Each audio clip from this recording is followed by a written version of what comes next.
Has made its way through the legislature that would keep teens from going through any kind of sexual transition process. Our Jay Burke joining us now live from the state capitol with more on this bill that could potentially end on the governor's desk, and pretty soon, Jay. Yeah, that's exactly right, guys. In fact, they're calling it the Save Adolescents from Experimentation Act, the SAFE Act, which, as you guys mentioned, would actually ban teens from receiving any type of treatment, whether it be hormonal or surgical, of any type of gender reassignment. Brand has a transgendered son and believes these types of decisions are for their family alone. I sought the advice and expertise of medical professionals.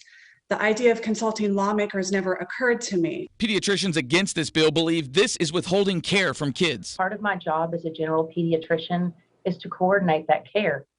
I never imagined that it could one day be illegal for me to refer one of my patients to appropriate care. Those who agree with this bill say there are times to utilize puberty blockers and hormone drugs in pediatrics, but the SAFE Act is only for those wanting to transition. This bill simply refers to those who are looking at a gender transition phenomenon. Dr. Grady Crossland says the majority of youth wanting to transition are female and believes they are seeking the affirmation of current culture.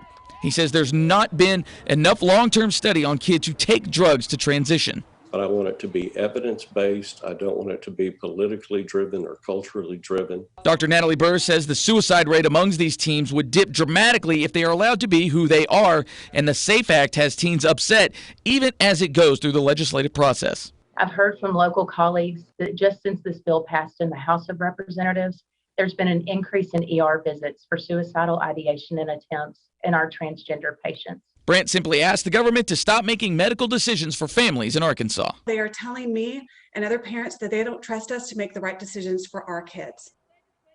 Now, it did come up in debate on the Senate floor today about counseling. This bill does allow for counseling in any type of a situation that teens might be in here. In fact, this bill just within the past hour has passed out of the Senate. It passed on a 28-7 vote. It now heads to the governor's desk for any action by him. And again, he can either sign it into law, he can veto that bill, then it would go back to both chambers to override it, or he can just allow it to sit on his desk for 5 days and then it would become law. But we will definitely update you on what he plans to do with that bill when he does make that announcement. But for now, live from the state capitol, Jay Burr, KARK 4 News.